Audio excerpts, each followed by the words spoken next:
Ketika Nabi Muhammad SAW sampai ke kota Al-Madinah Al-Munawwarah, lalu kemudian Nabi melihat di sana ada orang Yahudi yang sedang berpuasa. Gimana ceritanya orang Yahudi itu bisa sampai di Madinah? Karena dulu pusat peradaban Yahudi itu berada di Palestina. Nabi Ibrahim alaihissalam punya anak namanya Nabi Yakub, Nabi Ishak. Nabi Ibrahim punya anak laki-laki nama Ishak. Ishak punya anak Yakub. Yakub itu punya nama lain yaitu Israel. Maka anak cucu keturunan Yakub disebut dengan Bani Israel. Dan mereka punya peradaban di Palestina. Kemudian datang serangan dari Babilonia, bukan Bangka Belitung.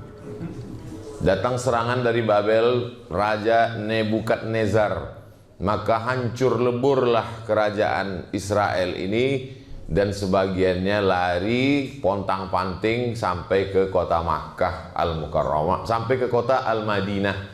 Begitu ceritanya bagaimana orang dari Israel bisa ke Madinah.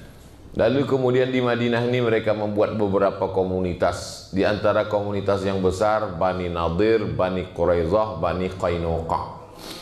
Dan ajibnya, tempat-tempat yang mereka kuasai dulu sekarang di Madinah itu menjadi tempat tanah yang paling subur, kebun korma. Itu menunjukkan mereka punya kecerdasan yang luar biasa untuk memilih mana lapak tanah tempat bertanam korma. Bani Nadir, Bani Quraizah, Bani Qainuqa. Ada satu lagi Khaybar.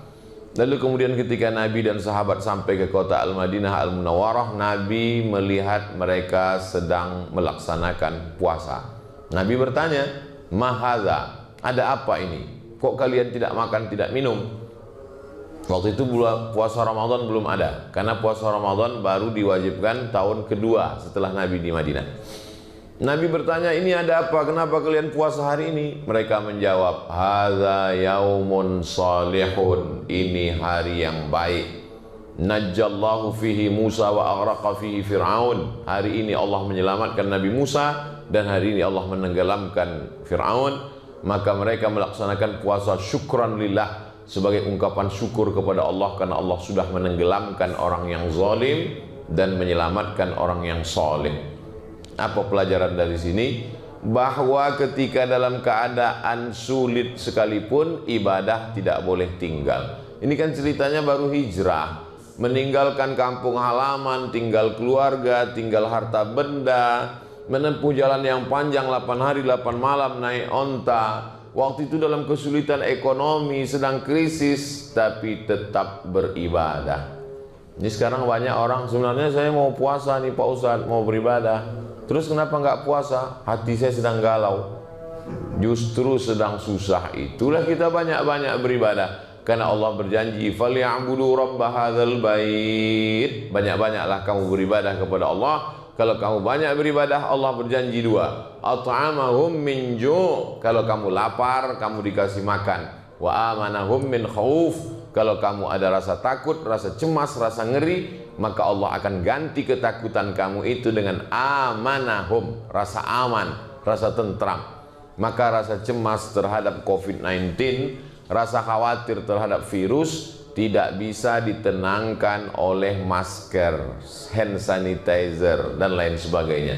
Tapi yang bisa menenangkannya adalah dengan banyak-banyak beribadah, dalam kurung tetap jaga syarat dan ketentuan berlaku. Makanya saya tetap juga menjaga itu. Nah, lalu kemudian Nabi SAW wa amara bisiyamihi, memerintahkan sahabat untuk melaksanakan puasa. Tapi puasanya bukan wajib, sunnah. Tapi kata Nabi, bedakan dengan orang Yahudi. Khaliful Yahud. Banyak sekali hadis tentang Khaliful Yahud. Khaliful Yahud, bedakan diri kamu dengan orang Yahudi. Orang Yahudi itu kumisnya panjang, jenggotnya panjang. Bagaimana cara membedakannya dengan orang Yahudi? Kata Nabi, uqsus syarib, pendekkan kumis kamu. Wa'ful liha, biarkan jenggot kamu. Kumis kamu potong, jenggot kamu biarkan. Konteksnya itu apa? Membedakan diri dengan Yahudi supaya nggak sama. Dan sampai sekarang rabi-rabi, pendeta Yahudi itu disebut rabi, tempat ibadahnya namanya sinagog. Rabi-rabi Yahudi itu bisa dilihat jenggotnya panjang, kumisnya panjang, dan apa namanya ini? Jambang. Bukan jambang, kalau jambang yang tumbuh di sini. Ini yang rambut di samping ini. Nah, dibiarkan panjang. Terserahlah apa namanya, pokoknya rambut tumbuh di samping. Pakai topi koboi. Rabi-rabi. Kata Nabi SAW, khaliful Yahud, bedakan diri kamu dengan orang Yahudi.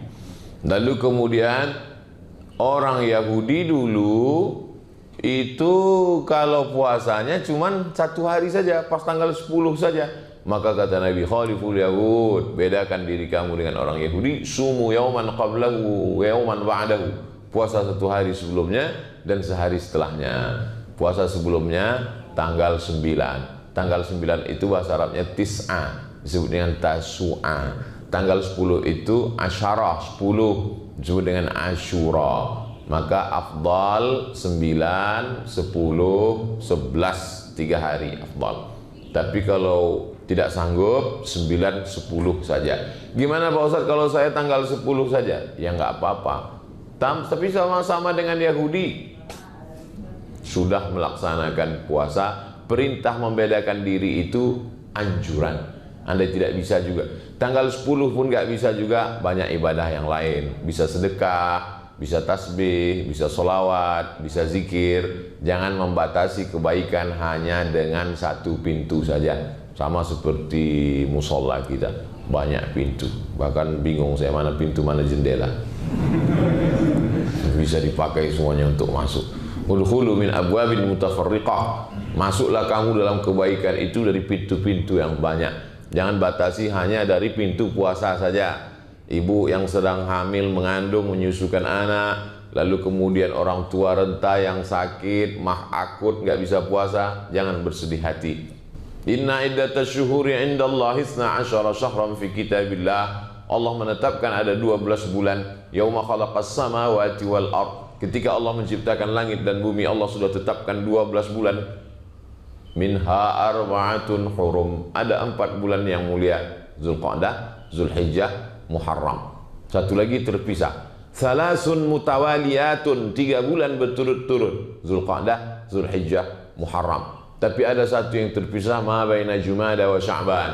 Dia terletak antara bulan Jumadil Akhir dan bulan Sya'ban. Itulah dia bulan Rajab. Dibuat pisah jauh supaya kita ada stasiun-stasiun. Kita ini semua seperti perjalanan panjang. Ada saatnya kita berhenti di sebuah stasiun, buang air kecil, lalu kemudian menggerak-gerakkan tubuh supaya nggak ngantuk, lalu kemudian minum. Setelah itu lanjutkan lagi perjalanan. Jadi perjalanan panjang kita ini lelah, kita rehat sejenak. Zulqa'dah, Zulhijjah, Muharram. Lalu kemudian setelah itu nanti panjang lagi, berhenti Rajab. Dari satu solat ke satu solat, itu juga stasiun. Subuh, zuhur, asar, maghrib, isya. Minal jum'ati ilal jum'ah, satu Jumat ke Jumat berikutnya, itu juga stasiun. Ramadan ila Ramadan, dan satu Ramadan ke Ramadan berikutnya, itu juga stasiun. Untuk apa Allah buat ada stasiun-stasiun ini? Mukaffiratun lima bainahuma, untuk menghapuskan dosa-dosa di antara keduanya supaya kita fresh. Setelah hari Jumat fresh, setelah sholat fresh. Kalau kamu punya rumah, di depan rumahmu ada sungai, lalu kamu mandi di sungai itu 5 kali sehari, apakah masih ada noda yang melekat? Kata Nabi. Sahabat menjawab, tidak ada ya Rasulullah. Bagi kita yang tinggal di Indonesia, mudah membayangkan punya rumah di pinggir sungai. Tapi di Madinah, kering kerontang. Bagaimana kalau kamu berada di tepi sungai, di depan rumahmu ada sungai, kamu mandi 1 hari 5 kali. Mandi subuh, mandi zuhur, mandi asar, mandi maghrib, mandi isya. Ditambah lagi mandi duha, mandi tahajud, mandi witir, mandi qabliyah, mandi wa'adiyah. Apakah mungkin ada lagi yang tersisa, melekat? Tidak ada ya Rasulullah. Maka kita merasa fresh.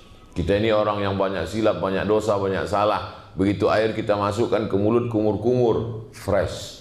Begitu air kita sapu, kita siramkan ke wajah, fresh mata. Begitu air kita siramkan ke tangan, fresh tangan. Begitu air kita usapkan ke kepala, ke telinga, fresh otak dan pikiran, keluar dosa-dosa sampai dari lubang telinga. Begitu air kita siramkan ke kaki, fresh kaki, kita segar, secara fisik segar karena air. Orang yang tidak Islam sekalipun di rumah-rumah makan itu ada wastafel, lalu kemudian dia cuci tangan, dia kata dia segar. Dulu kita selalu cuci tangan, setelah itu baru makan. Sekarang bolak-balik cuci tangan, enggak makan. Sekarang orang baru tahu bagaimana itu mukjizat cuci tangan. Sedangkan Nabi Muhammad SAW 14 abad yang lalu sudah mengajarkan kita tentang itu semua. Jadi dengan adanya apa yang sedang kita hadapi ini, semakin memperkuat keyakinan kita bahwa Muhammad SAW bukan manusia biasa, tapi dia adalah dibacakan dalam surat Al-Kahfi ayat 110. Di ujung-ujung tadi dikatakan imam kita, Ananda Qori kita membacakan ayat, Qul innama ana basyarum mithlukum. Katakanlah ya Muhammad, aku basyarum mithlukum. Aku manusia sama seperti kamu. Apa beda kamu dengan aku? Yuha ilayya, aku dapat wahyu, kamu enggak. Aku dapat wahyu, kamu enggak. Komplain ibu-ibu satu jamaah, saya juga dapat wahyu Pak Ustaz. Rupanya nama suaminya Pak Wahyu. Ana basyarum mithlukum, aku manusia sama seperti kamu. Bedanya apa? Yuha ilayya, aku dapat wahyu, kamu tidak. Yang terlintas di pikiranmu belum tentu wahyu. Bisa jadi dia hanya lintasan pikiran semata. Tapi Nabi Muhammad SAW jelas Jibril datang, Iqra bismi rabbikal ladzi khalaq, khalaqal insana min 'alaqin, iqra wa rabbukal akramul ladzi 'allama bil qalam, 'allamal insana ma lam ya'lam. Oleh sebab itu maka segala permasalahan hidup di dunia sudah dibuatkan acuannya, itulah dia wahyu dari Allah Subhanahu wa taala yang dibacakan Nabi Muhammad SAW, didengar oleh sahabat, dibaca oleh sahabat, didengar oleh tabi'in, dibaca oleh tabi'in, didengar oleh tabi'in, sampailah ke generasi guru-guru, sampailah ke murid dari guru-guru itu, santri-santri, dibaca oleh imam kita tadi dan kita mendengarnya. Bacaan yang sama dibaca oleh Nabi malam Jumat surat Al-Kahfi, itu juga yang dibaca oleh ananda kita tadi. Saya terus terang tadi begitu di awal, Masya Allah ini dibaca surat Al-Kahfi, kalau sampai selesai jam berapa kita naik sepeda. Rupanya beliau cerdas. Rakaat pertama beliau baca awalnya, rakaat kedua beliau baca ujungnya, dapat dua-duanya. Makanya kata Nabi, hafallah 10 ayat di awal dan 10 yang terakhir. Kalau sanggup semuanya, alhamdulillah. Man qara'a surat Al-Kahfi yaumal jumu'ati, siapa yang membaca surat ini hari Jumat, petang Jumat, sore Jumat, malam Jumat, adha'a lahu min nur, Allah berikan dia nur, cahaya, ma bainal jumu'ataini, sampai Jumat yang akan datang. Ini dari Jumat hari ini tanggal 9 Muharram menuju Jumat berikutnya, kita tidak tahu entah apa yang akan terjadi. Gelap. Orang kalau sudah berjalan di dalam gelap bisa nabrak. Orang tua sangat dikhawatirkan berjalan di gelap, ujung kakinya kena tembok, takut stroke, takut sakit. Anak kecil nggak boleh dalam keadaan gelap. Kalau anak kecil sampai gelap, napasnya sesak. Makanya begitu mati lampu, anak kecil langsung segera hidupkan lampu, hidupkan senter, hidupkan lilin. Begitu juga kita kalau dalam keadaan gelap, tak dapat melihat.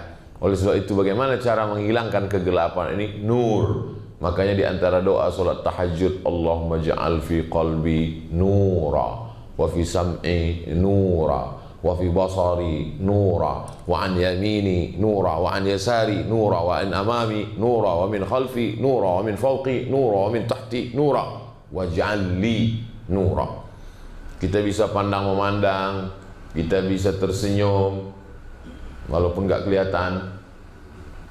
Kita bisa membedakan mana tiang, mana orang, mana pintu, mana jendela, itu karena nur, cahaya. Oleh sebab itu kita bisa tahu mana hak, mana batil, mana betul, mana salah, itu karena cahaya. Maka kita meminta bimbingan dapat cahaya dari Allah, maka kita sedang berada beruntung di bulan mulia, bulan haram, di hari yang paling mulia, hari Jumat, di waktu yang paling mulia, waktu subuh, pada saat momen kemuliaan menjelang Asyura 9-10, berada di tempat yang paling mulia, rumah Allah, masjid, musalla, bersama orang-orang mulia. ada hati iman Islam di dalamnya. Mudah-mudahan kita selalu mendapatkan kemuliaan-kemuliaan. Berada di tempat orang mulia, bersama orang mulia, mendapatkan kemuliaan. Alaila tuhibbu amid dunya wa ma fi tawayaha. Hai Qais, mana yang lebih kau pilih? Dunia beserta isinya atau Laila? Kata Qais, lahu baru ni'aliha ahabbu ilayya wa ashfali balwaha. Dunia beserta isinya, maka debu yang menempel di sendal Laila lebih kucinta daripada dunia beserta isinya. Debu menempel di sendal Laila lebih kucinta daripada dunia dan seisinya. Kalau begitu cinta kepada manusia, apalagi cinta kepada orang yang paling mulia di antara manusia, Nabi Muhammad sallallahu alaihi wasallam. Makanya kadang tidak sedikit dari jamaah itu ketika disebut sallu ala nabi, Allahumma salli ala sayyidina Muhammad, meleleh air matanya. Bapak teringat umroh? Enggak Pak Ustaz, gaji 13 belum turun. Ada kerinduan-kerinduan kita yang sangat mendalam kepada Nabi Muhammad sallallahu alaihi wasallam. Makanya kalau cinta kepada Nabi Muhammad, ikutilah amalan-amalannya. Di antara amalannya ya ini. Yang puasa hari ini baik, yang belum sempat, belum sanggup hari ini ya nggak apa-apa, besok hari Sabtu aja. Ustaz hari ini puasa, insya Allah kalau kuat, kalau sampai. Kalau nggak puasa nggak salah juga, saya kan musafir. Bapak Ibu yang dimuliakan Allah Subhanahu wa taala. Ibu-ibu nggak ada Pak Ustaz? Ada, mereka nanti nonton, ini diupload. Nanti nggak disapa dia komplain. Yang dimuliakan Allah Subhanahu wa taala dimanapun berada, siapa di antara kita ini yang paling mulia? Inna akramakum indallahi atqakum.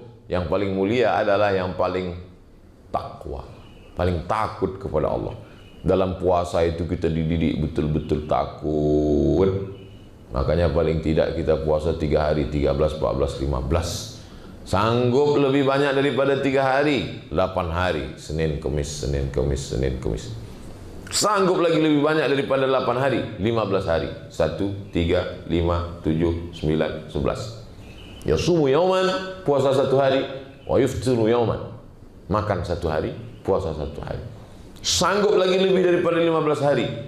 Puasa paling tinggi namanya puasa dahar. Puasa apa namanya Pak Ustadz? Puasa dahar. Dahar itu kan makan Pak Ustadz. Kumaha itu dahar?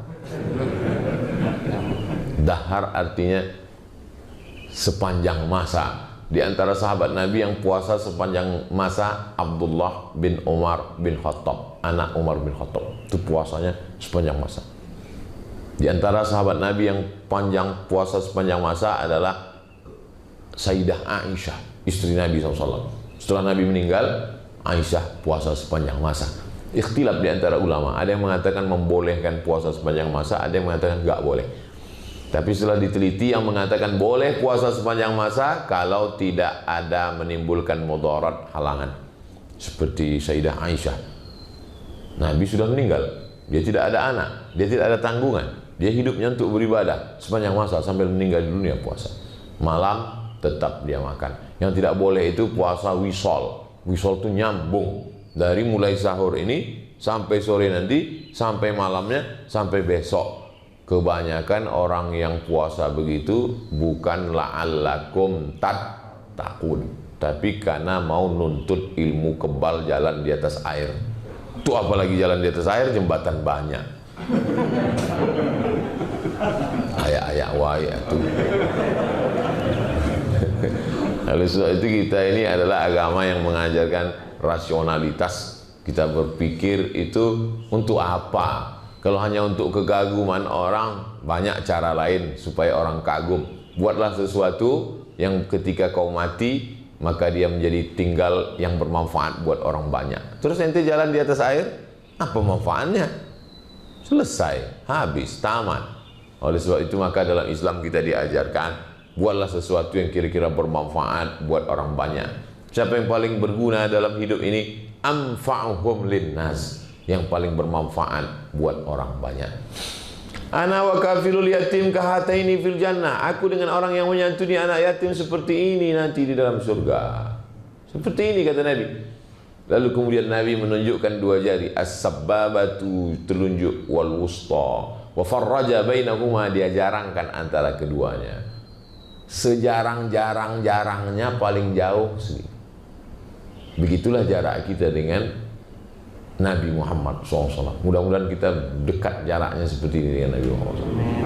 Mana bisa Pak Ustadz, kita seramai ini mau dekat begini, sesuai sedekahnya masing-masing. Kalau 2000 ya segini lah, 2000.